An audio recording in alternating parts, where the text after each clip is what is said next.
Setuju nggih. Ya. Semoga apa yang kita pelajari hari ini diberi kemudahan. Kita berdoa bersama-sama. Bismillahirrahmanirrahim. Allahumma rzuqna fahman nabiyyin wa hifdzal lisanin wa ilhamal malaikatil muqarrabin bi rahmatika ya arhamar rahimin. Bapak Ibu yang saya hormati, ini ada Bapak Ibu kepala sekolah dan guru kelas 5 ya. Yang kabarnya akan mengajarkan KKA. Begitu ya, ternyata itu adalah pelajaran tersendiri yang akan disampaikan di kelas 5 dan 6 atau fase C. Seperti itu. Pasti Bapak Ibu belakangan ini atau akhir-akhir ini sering sekali mendengar tentang coding itu apa sih? Coding itu apa sih? Kalau saya itu langsung ingatnya itu iya. Pokoknya yang seger-seger itu ya Bu ya. Tapi bukan ya. Insya Allah nanti kami berempat ya, ada saya, Bu Ella, Pak Tri juga Pak Sugeng akan menyampaikan ada latar belakang, tujuan pelatihan, pembahasan materi dan kesimpulan. Masuk yang pertama Bapak Ibu, latar belakang mengapa diajarkan coding dan kecerdasan artifisial. Bapak Ibu ingin membaca? Nggak usah nih. Intinya adalah dalam hal ini kita pemerintah bertujuan untuk bisa menyikapi perkembangan zaman ya, yang sekarang serba digital ya Bu ya. Bahkan anak-anak bayi coer, bayi oek-oek saja sudah pinter HP ya Bu ya. Iya. Nah, anak-anak kita di kelas itu bahkan lebih pandai mengoperasikan HP daripada kita ya. Lebih kreatif biasanya. Betul tidak Bapak Ibu? Betul. Lanjut. Tujuan dari pelatihan KKA ini yaitu agar peserta pelatihan mampu mendefinisikan konsep dasar coding dan konsep KA. Peserta pelatihan mampu menerapkan konsep coding dan KA dalam proses pembelajaran, menyusun pembelajaran KKA, dan juga mampu mengembangkan nilai-nilai etik dalam KKA. Jadi agar kita itu bisa menerapkan KKA dalam pembelajaran dan mengarahkan anak-anak supaya tidak sembarangan dalam menggunakan KKA atau kecerdasan artifisial. Sekarang di aplikasi HP-HP itu banyak sekali ya Bu. Yang kita kenal biasanya AI, sekarang diserap bahasanya di dalam bahasa Indonesia yaitu kecerdasan artifisial. Bagaimana transformasi pendidikan di era digital? Pendidikan harus menyesuaikan ya itu tadi ya Bu ya, dengan perkembangan zaman yang serba digital. Kemudian membekali siswa dengan keterampilan abad 21 yaitu berpikir kritis, kreatif, kolaboratif, dan literasi digital. Semuanya diperlukan anak-anak kita ya. Anak-anak kita ini sudah generasi alfa beta ya Bu ya. Nah, kebetulan rezekinya kita mengajar mereka. Jadi kita juga harus belajar supaya bisa mengajari mereka untuk bekal masa depan.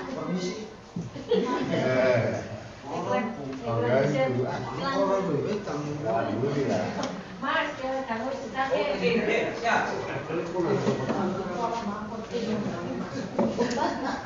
ya Bapak Ibu. Nah, pelajaran KKA ini bertujuan untuk supaya siswa dapat berpikir kreatif, berpikir sistematis, dan dapat memecahkan masalah dalam sehari-hari atau problem solving.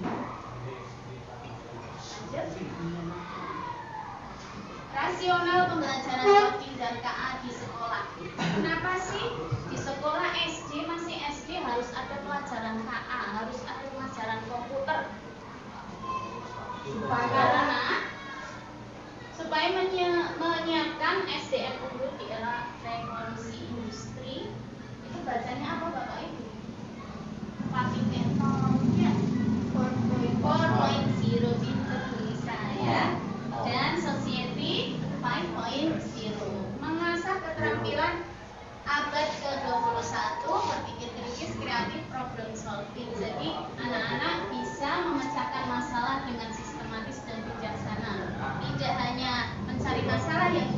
bisa menyelesaikan masalah. Memperkenalkan teknologi cerdas secara etis dan bertanggung jawab, meningkatkan literasi digital dan kesiapan menghadapi masa depan. Dan ini catatannya Bapak Ibu tidak perlu merasa wah pelajaran komputer gitu ya. Coding bukan hanya tentang komputer Bapak Ibu, tapi lebih ke cara berpikir untuk memecahkan masalah.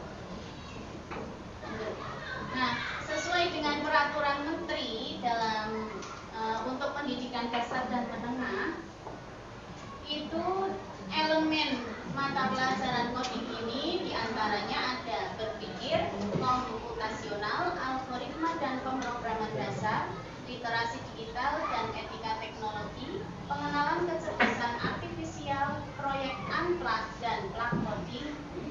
Nah, ini Bapak Ibu bisa membukanya di itu ya, peraturan Menteri Pendidikan Menengah Dasar dan Menengah. Di situ lengkap Bapak Ibu informasinya. Iya, betul Pak. Kemudian kita masuk ke coding. Nah, yang tadi Bapak Ibu masih penasaran coding itu apa sih ya? Apa yang pakai santen itu apa ya? Bukan ya. Coding adalah proses memberi instruksi ke komputer menggunakan bahasa pemrograman. Sedangkan kecerdasan artifisial adalah teknologi yang meniru kecerdasan manusia. Pembelajaran ini difokuskan pada logika, pola, dan algoritma. Bukan kita disuruh membuat rumus-rumus seperti itu, bukan ya. Lanjut. Berpikir komputasional sebagai dasar coding. Nah, sebelum masuk ke coding, kita harus bisa menciptakan pola pikir komputasional. Bapak Ibu ketika mendengar kata-kata berpikir komputasional itu apa yang Bapak Ibu pikirkan? Bayangkan, seperti apa sih komputasional itu?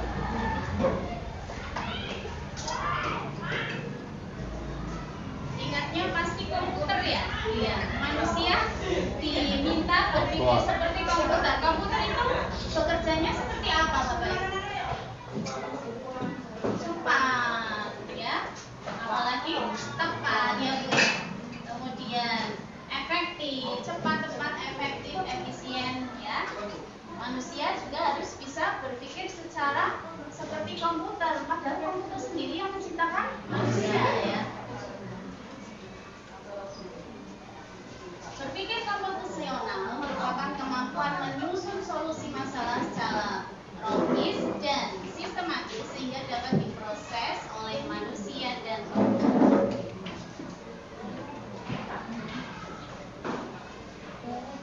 Berpikir komputasional adalah keterampilan problem solving yang berjenjang melalui pemodelan dan simulasi untuk menghasilkan solusi efektif, efisien, dan optimal yang dapat dijalankan oleh manusia atau mesin meliputi penalaran logis, kritis, dan kreatif berdasarkan data baik secara mandiri maupun kolaborasi. Nah, ini dalam berpikir komputasional itu memegang prinsip ada 4 ya. Yang pertama yaitu dekomposisi, kemudian yang kedua adalah pola atau pattern recognition, kemudian yang keempat adalah abstraksi, dan yang kelima adalah algoritma. Berikut penjelasannya.